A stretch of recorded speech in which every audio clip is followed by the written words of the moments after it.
26 प्रदोष में से कोई भी प्रदोष का दिन हो और प्रदोष काल में आप अपने घर से जल और एक हाथ में घी का भरा हुआ दीप लेकर जिस दिन शंकर के मंदिर में जाते हो, शंकर को जल चढ़ाकर हाथ का स्पर्श जलाधारी पर कर कर शिव मंदिर में दीप प्रज्वलित कर देते हो, 26 प्रदोष का पुण्य फल उसी क्षण प्राप्त होगा। एक निवेदन आप सबसे, ध्यान करिए, सब जगह भटक लिए, सारी दुनिया में जाकर बोलिया है, जगह जगह जाकर प्रार्थना कर ली, निवेदन कर लिया, तो भी तुम्हारा अगर कोई काम ना बने तब एक काम जरूर करना, एक बेलपत्र, एक शमी पत्र, एक कनेर का फूल देवाधिदेव महादेव को प्रत्येक प्रदोष के दिन शिवजी को जल चढ़ाकर समर्पित करना प्रारंभ कर दो। 2 या 3 प्रदोष निकलेगी, मेरा देवाधिदेव महादेव तुम्हारी झोली खुशियों से भर दे निश्चित। एक बेलपत्र, एक शमी पत्र और एक कनेर का पुष्प भगवान शिव को प्रदोष की प्रदोष बाबा देवाधिदेव महादेव को जल चढ़ाकर देना प्रारंभ।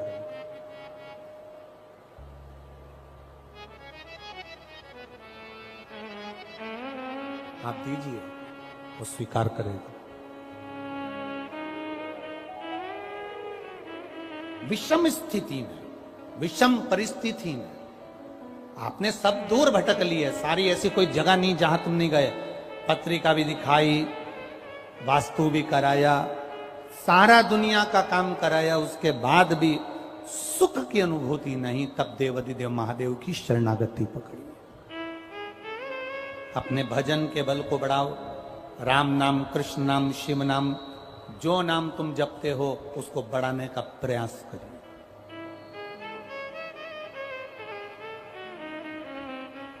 उस भजन के बल को बढ़ाने का प्रयास करिए। चंद्रदेव, अब तुम शिव के पास जाओ।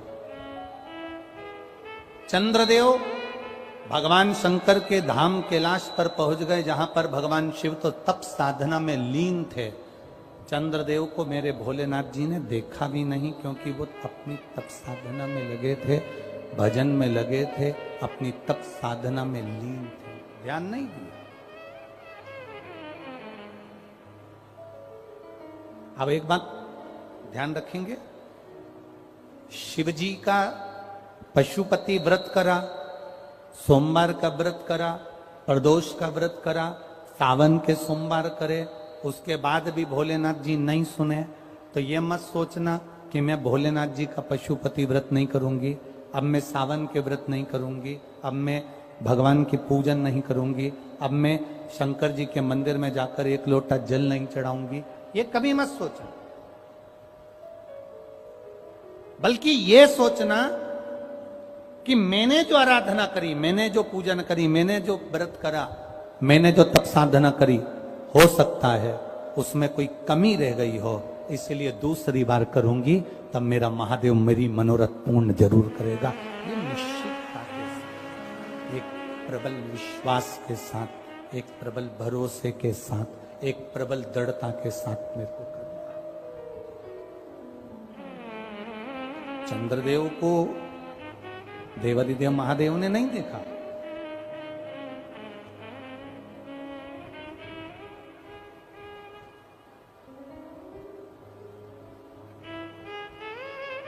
शिवजी ने चंद्रदेव को नहीं देखा, क्योंकि वो तो तप साधना में लगे हुए हैं। कोई तुमसे आकर कह दे कि शंकर भगवान को 50 किलो दूध चढ़ाओगे तो शंकर भगवान प्रसन्न होंगे, तो समझ लेना कि पक्का झूठ बोल रहा है। क्योंकि शिव महापुराण की कथा कहती है, गौ माता का एक छोटी सी चम्मच से भी आधा चम्मच, आधी चम्मच का भी आधा चम्मच, एक बूंद दूध भी गौ माता का देसी गाय का जल में मिलाकर अगर शिव जी को समर्पित कर दोगे तो मेरा महादेव प्रसन्न हो जाता है। यह जरूरी नहीं कि 50 लीटर चढ़ाओगे, 100 लीटर चढ़ाओगे, 51 लीटर चढ़ाओगे, 108 लीटर चढ़ाओगे तो महादेव प्रसन्न होगा। ना ना ना, शंकर भगवान को रिझाने के लिए तुमको बहुत कीमती शिला की जरूरत नहीं पड़ती। भगवान शंकर को रिझाने के लिए बहुत कीमती पत्थर पाषाण की जरूरत नहीं पड़ती। भगवान शंकर को रिझाने के लिए सोने के आभूषण की जरूरत नहीं पड़ती।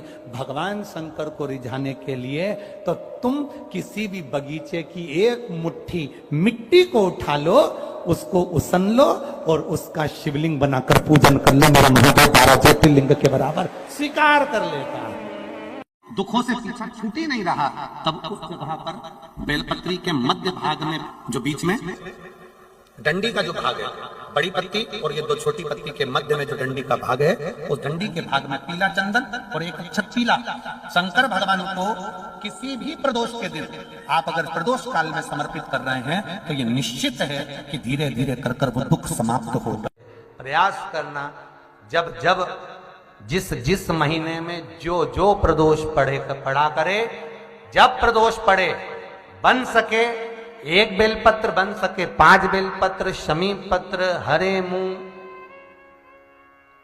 हरा मुंह बेलपत्र, एक कलश के अंदर थोड़ा सा पानी लेकर 1 बेलपत्र, हरा मूंग, शमी पत्र डालकर और उसमें थोड़ा सा गुड़ डालकर भगवान शिव का स्मरण कर कर प्रदोष काल में, मान लो कोई काम आपका बहुत जरूरी है, बहुत दिनों से आप थक गए हैं, नहीं हो रहा, कर्जा बढ़ रहा है, धन नहीं आ रहा, व्यापार नहीं चढ़ रहा, या कोई समस्या बहुत प्रबल है, कोई एग्जाम में बैठ रहे हो नहीं हो रहा, परीक्षा भी दे दी है, रिजल्ट आने ही वाला है, तो भी प्रदोष काल में, प्रदोष के समय वो जल मूंग, समीपत्र और बेलपत्र और गुड़ का शंकर के शिवलिंग को समर्पित करना प्रारंभ कर दो।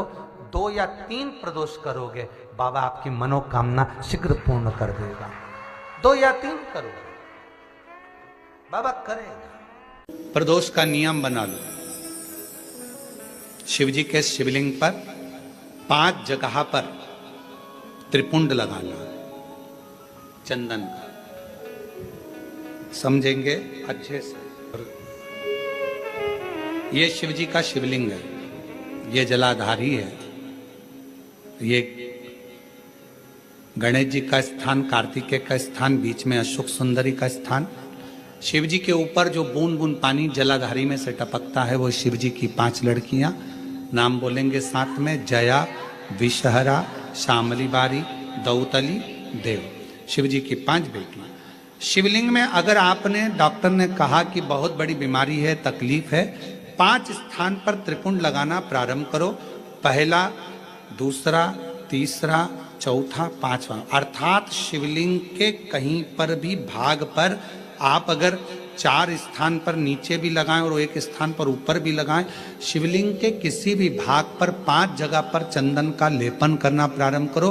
उसी चंदन के भाग में से 5 जगह का नमः शिवाय बोलकर थोड़ा सा चंदन लेकर आइए कंठ पर और वक्षस्थल अर्थात हृदय पर उसको लगाना प्रारंभ करो।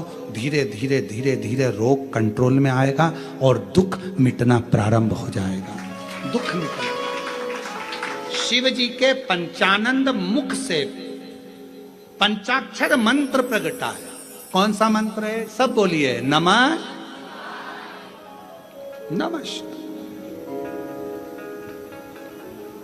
डॉक्टर कह दिया बहुत बड़ी बीमारी आ गई, तकलीफ आ गया, रोग आ गया, कष्ट, हम तो कहेंगे शिव पर भरोसा करो। शिवलिंग के 5 स्थान कोई से भी आप चुन लीजिए, 5 स्थान, 1 2 3 4 ऊपर लगा दिया 5, और अगर 5 स्थान नीचे ही लगा रहे हो तो भी 5। कोई भी शिवलिंग में 5 स्थान पर चंदन लगाना प्रारंभ करिए। उस चंदन का भाग नमः शिवाय, नमः शिवाय, नमः शिवाय, नमः शिवाय, नमः शिवाय कहकर थोड़ा सा लाकर हृदय पर, कंठ पर वो चंदन को लगाइए।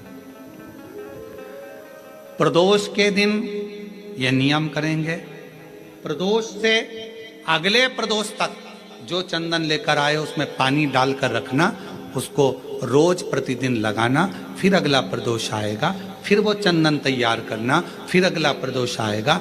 ऐसे अगर 24 प्रदोष आपने पूर्ण कर लिए तो बाबा की कृपा से रोग धीरे धीरे पूरा समाप्त हो जाएगा और शिव कृपा होता है।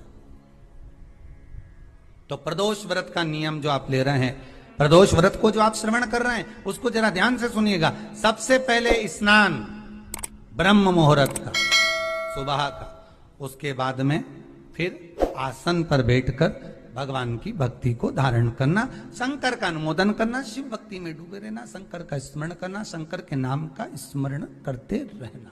ये प्रदोष का मूल तत्व। महाराज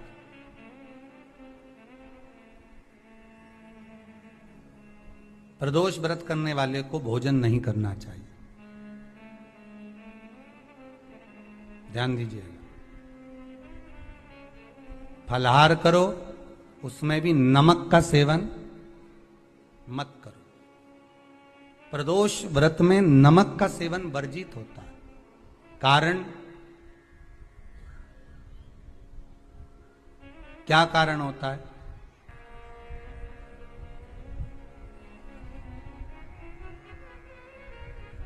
पूजन करें प्रदोष काल में, शिव की आराधना करें,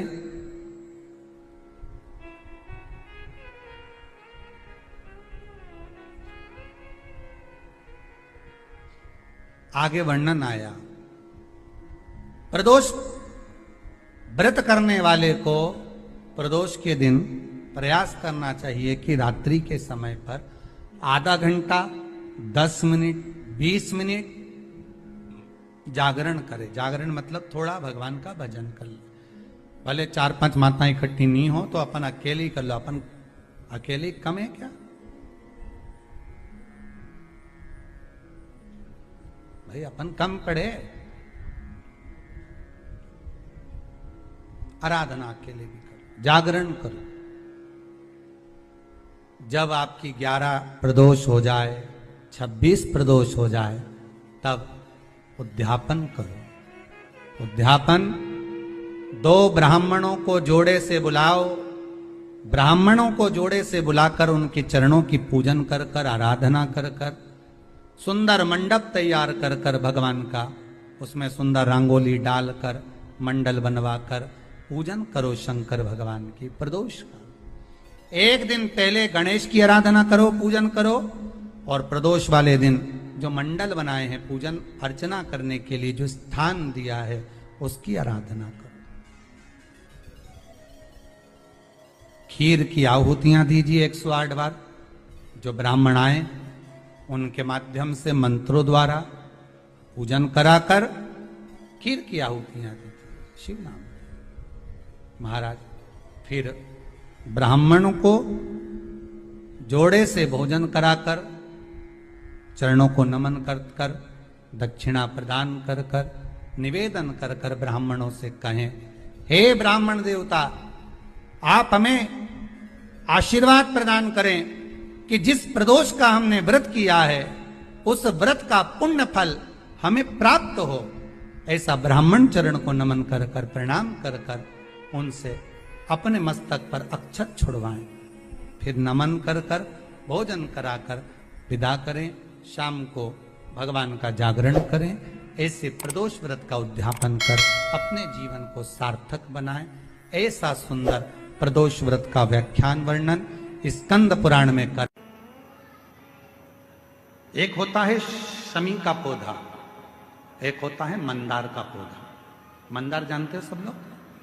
बोलो तो जम के। सफेद आंकड़ा भी उसको बोलते हैं, मंदार भी उसको बोलते हैं। मंदार का पौधा, और एक होता है शमी का। कहते हैं जिस व्यक्ति की जिंदगी में केवल घाटा ही घाटा लिखा हो, दुख ही दुख लिखा हो, और कई साल हो गए हों किराए के मकान में रहते हुए या तकलीफ को भोगते भोगते, परिवार में कहीं सुख है ही नहीं, 2 पौधे को याद रखना। और दोनों पौधे की कथा हमने पूर्व में सुना चुके, मंदार और शमी। दोनों की कथा सुनाइए कि ये कौन से मुनि थे, कौन से ऋषि के बेटे थे, ये मंदार और शमी किसके पुत्र थे, सब कथा सुने। आप YouTube पर सर्च करिएगा तो आपको कथा पूरी मिल जाएगी। आप सुनो,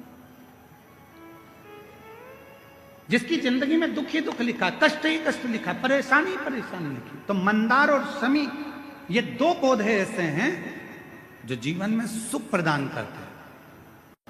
आप YouTube पर सर्च करिएगा तो आपको कथा पूरी मिल जाएगी। आप सुनो, जिसकी जिंदगी में दुख ही दुख लिखा, कष्ट ही कष्ट लिखा, परेशानी ही परेशानी लिखी। तो मंदार और शमी ये दो पौधे ऐसे हैं जो जीवन में सुख प्रदान करते हैं। एक नियम बना लो, 12 महीने शिवरात्रि आती है, हर महीने शिवरात्रि पड़ती है, महीने में 2 बार प्रदोष पड़ती है। या तो प्रदोष का नियम बनाओ या शिवरात्रि का नियम बनाओ। एक काम करना चालू करो, थोड़ी सी मिट्टी शमी के पेड़ के नीचे की और थोड़ी सी मिट्टी मंदार के पौधे के नीचे की, दोनों को लाओ, अच्छा मिलाकर उसका एक शिवलिंग का निर्माण करो और उस शिवलिंग का पूजन प्रदोष काल में शाम के समय शिवलिंग के सामने 2 घी के दिए जलाकर, जैसी घर में पूजन करते हो वैसी की वैसी पूजन करो, आरती करो, थोड़ा सा भोग लगाकर निवेदन कर कर उस शिवलिंग का बाद में विसर्जन करो। 5 या 7 प्रदोष कर लो या 5 या 7 शिवरात्रि कर लो। आपको किसी के आगे हाथ नहीं फैलाना पड़ेगा। मेरा देव अधिदेव महादेव स्वयं भंडार भरना प्रारंभ कर दे, स्वयं शिव भंडार भरेगा। मंदार और शमी के वृक्ष के नीचे का वो फल होता है जो सुख देता है। महीने प्रदोष आती है, हर महीने शिवरात्रि आती है। प्रत्येक शिवरात्रि, प्रत्येक प्रदोष को आप मिट्टी के अंदर मक्खन या गाय का दूध या गाय का घी, देसी गाय का मिलाकर शिवलिंग बनाकर उसकी पूजन करना प्रारंभ करें। 1 साल पूरा नहीं होगा, भले 20 साल हो गए होंगे, पर आपका गर्भ जरूर ठहरेगा, ये निश्चितता। भले 20 साल हो गए, 22 साल हो गए, 25 साल हो गए, डॉक्टर ने मना कर दिया नहीं होगा, फिर भी आप बाबा पर भरोसा, बोल बम का नारा है, बाबा है। आप विश्वास के साथ शिव की आराधना करिए। गाय, देसी गौ माता का दूध, मक्खन, घी, ये हमारे मिट्टी के अंदर मिलाकर जब हम शिवलिंग का निर्माण करते हैं तो हमारा वंश बढ़ता। तन का सुख नहीं था। गौतम बाबा के पास जाकर उन्होंने निवेदन करा, पिताजी मेरे को संतान का सुख नहीं। बाबा ने कहा केवल एक काम कर, पार्थिव शिवलिंग का निर्माण कर और पूजन कर, पार्थिव का पूजन। मेरी जीजियों, मेरे नासिक के जीजाओं और मेरी बेटियां, बहनें, भाई, मेरे बेटाओं, तुम्हें लग रहा है अपनी जिंदगी में कि दुख मिट नहीं रहा, थोड़ा प्रयास, संघर्ष करना, कर्म करना, मेहनत करना। ऐसी वैसी जगह पर मत चले जाना कि कोई तुम्हारे ऊपर छड़ी घुमाकर नीचे से सोने के हंडे निकाल दे। बहुत मुश्किल है सोने के हंडे निकलना। मेहनत करोगे तो सोने के क्या, हीरे के अंडे निकल जाएंगे। उसमें क्या दिक्कत, इधर उधर नहीं पढ़ना, अपना फालतू प्रपंच में नहीं पढ़ना। हमारा शास्त्र कहता है जब दुख की घड़ी में माता अंजना, श्री हनुमान जी महाराज की माता अंजना, जिनके घर में संतान का सुख नहीं हुआ, बहुत अवस्था माता अंजना की निकलती चली गई, औलाद नहीं हुई, तब माता अंजना भी अपने पिता के पास जाकर बैठी और पिता ने कहा तू चिंता मत कर, पार्थिव शिवलिंग का निर्माण कर। जब तुम्हारे जीवन में कष्ट आए, धन नहीं आ रहा, व्यापार नहीं बढ़ रहा, तकलीफें आ रही, पार्थिव शिवलिंग का निर्माण करो। मेरे राम जी अयोध्या से चले लंका तक, बीच में उन्होंने पार्थिव शिवलिंग का जहां जहां रुकते थे वहां पार्थिव शिवलिंग का निर्माण करते थे, क्योंकि उनकी जिंदगी में उनको मालूम था कि दुख बहुत है। 14 वर्ष का वनवास मुझे झेल दिया गया है, वो 14 वर्ष का वनवास मुझे झेलना है, दुख बहुत है। इसलिए उन्होंने भगवान शंकर की पूजन करी। भगवान कृष्ण ने एक बार भी पांडवों से ये नहीं कहा कि तुम इस देवता की पूजन करो कि उस देवता की पूजन करो। पांडवों से कहा गया तुम शंकर जी की पूजन करो। जितने भी पांडवकालीन मंदिर मिलेंगे शंकर जी के मिलेंगे। पांडवों ने जो मंदिर का निर्माण करा वो शंकर जी का करा। भीम ने मंदिर बनाया, युधिष्ठिर ने मंदिर बनाया, अर्जुन ने मंदिर बनाया, नकुल सहदेव ने मंदिर बनाया, सब शिव के मंदिर। पांडव शंकर जी का अनुमोदन करते थे तो पांडवों को भी वो सुख प्राप्त हुआ, वो सुख मिला पांडवों।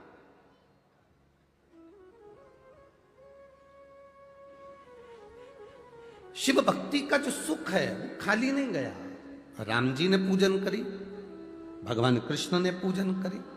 दुख की घड़ी में पार्थिव लिंग का निर्माण करो। अब जरूरी नहीं कि तुम वो पार्थिव लिंग बनाने के लिए मट्टी लाओगे। अपने घर में जो गमला लगाओ, अपने घर में जो गमला हो, भले वो काय का भी गमला हो, उस गमले में जो मिट्टी है उसी को वहां पर इकट्ठी कर लो और इकट्ठी कर कर एक शिवलिंग बना लो और शिवलिंग बनाकर उसकी पूजन कर लो। अब किसी ने पूछा गुरुजी क्या केवल शिवलिंग बना लेंगे, नीचे जलाधारी नहीं बनाएंगे गमले में, चलेगा? क्यों नहीं चलेगा? शिव महापुराण में कहा गया केवल शिवलिंग अकेला बनता है तो उसको मणिलिंग कहा जाता है। उसकी पूजन का प्रमाण भी हमारे शास्त्रों में है। आप तो मिट्टी के ढेरे को ऊंचा करो, गमले के अंदर मिट्टी भरी है, उसको वहीं पर पेड़ पौधा लगा है बगीचे में, वहीं पर मिट्टी के ढेरे को ऊंचा करो, उसकी पूजन करके जल विसर्जन करके बाद में उसको जल डालकर वहीं ठंडा कर दो, वहीं विसर्जन कर दो। कौन मना? तुम्हें लगे कि अब मैं बहुत हार चुकी हूं, बहुत थक चुकी हूं, एक बार शिवलिंग का निर्माण, पार्थिव लिंग का निर्माण करें। पार्थिव लिंग। और मेरी जीजियों और जितने आस्था चैनल पर श्रोता भाई बहन कथा सुन रहे हैं, जितने बेटा बेटी कथा सुन रहे हैं, बहुत जल्दी हमें हार नहीं मानना है। बहुत जल्दी हमें हार नहीं मानना, बहुत जल्दी हमें हार नहीं। अगर जीवन में दुख है, संघर्ष की जिंदगी जी रहे हो और कोई रास्ता नजर ना आए तो एक बार कुबेरेश्वर धाम पर आकर 5 कंकर उठाकर उसकी पूजन, जहाँ कंकर शंकर की भूमि है वहाँ बैठकर बाबा से प्रार्थना कर कर उस कंकर शंकर को नमन कर कर एक बार उससे दिल से कहकर आ जाना, बाबा कुबेर भंडारी ऐसा भंडार भरना मैं 3 महीने में वापिस सजाऊं, ऐसी कृपा कर। ये बैग जो मैं लेकर आया हूं इसको खोलूंगा नहीं मैं, इसको मैं अब 3 महीने के अंदर वापिस आऊंगा तभी खोलूंगा, बैग भी नहीं खोलूंगा, मैं नहीं खोलूंगा।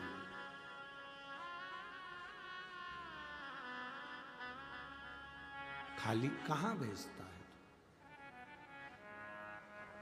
कहां खाली भेजे? एक मां लिखती है जिसकी शादी 2012 में हुई, संतान का सुख नहीं था, वो उसको संतान बाबा दे दिए। कोई को 25 वर्ष हो गए। ये पत्र इतने सारे हम लोग बांचेंगे तो बहुत समय हो जाता है पत्र को बांचने में, बहुत।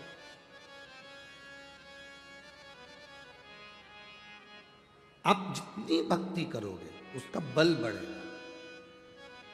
हमें भटकना नहीं मार्ग से।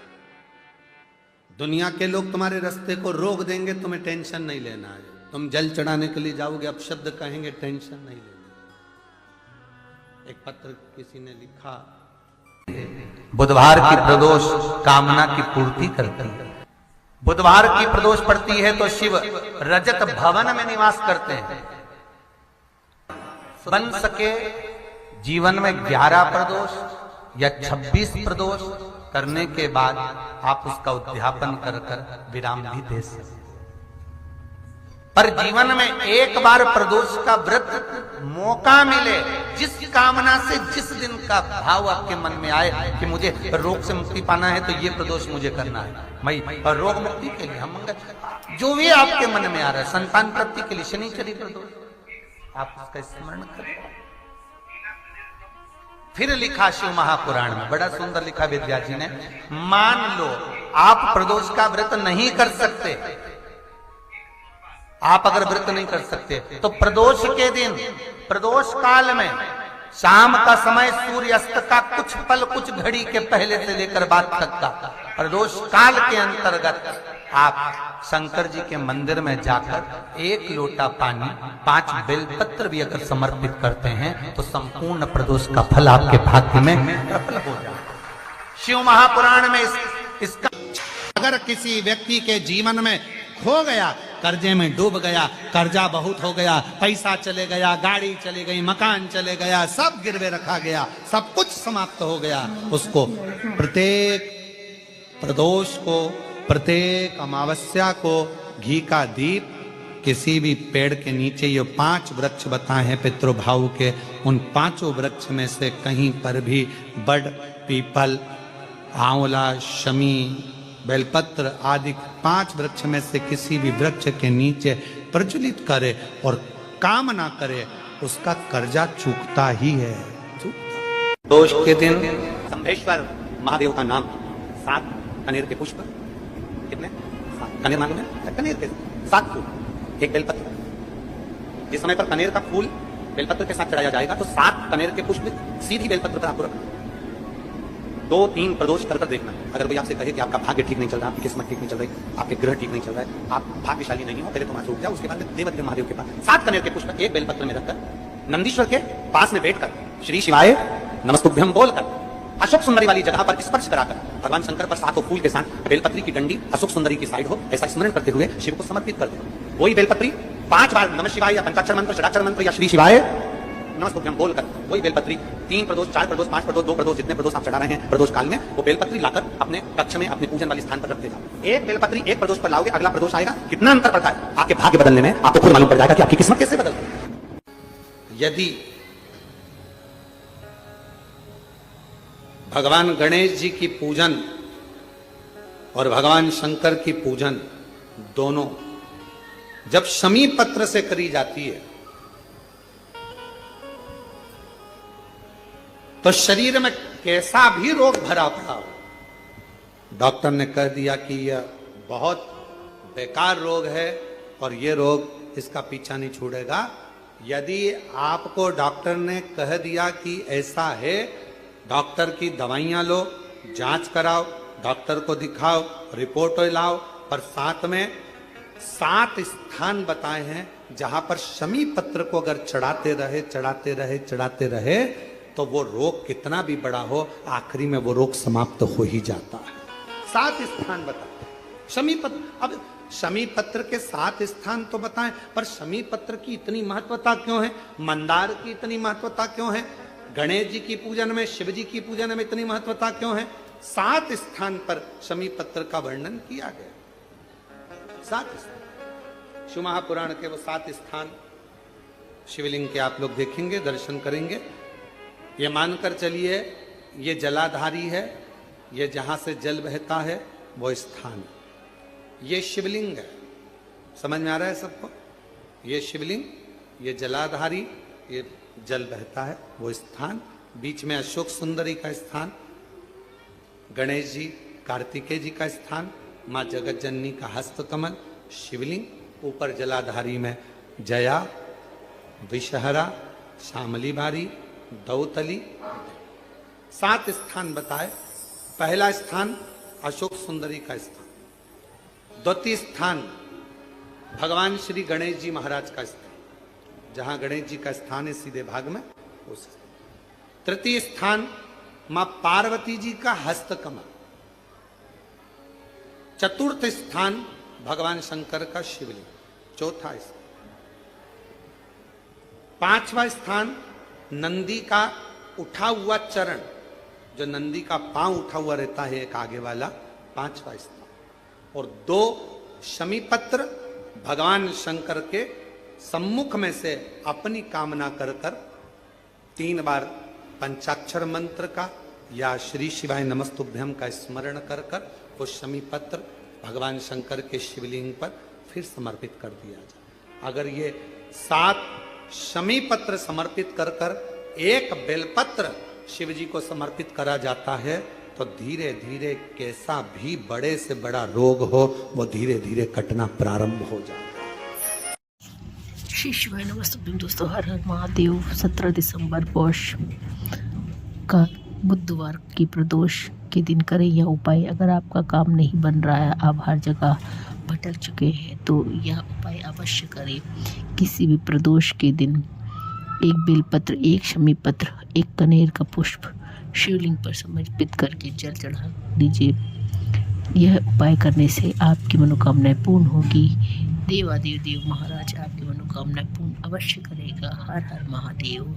प्रदोष के दिन अगर एक लोटा जल और एक ही का दीपक ले जाकर शिव मंदिर में जल चढ़ाकर उस दीपक को प्रज्वलित करता है और जो जलधारी का जल अपने माथे पर लगाता है, भगवान बाबा उसकी मनोकामना अवश्य पूर्ण करती है। हर हर महादेव। श्री शिवाय नमस्तुभ्यं।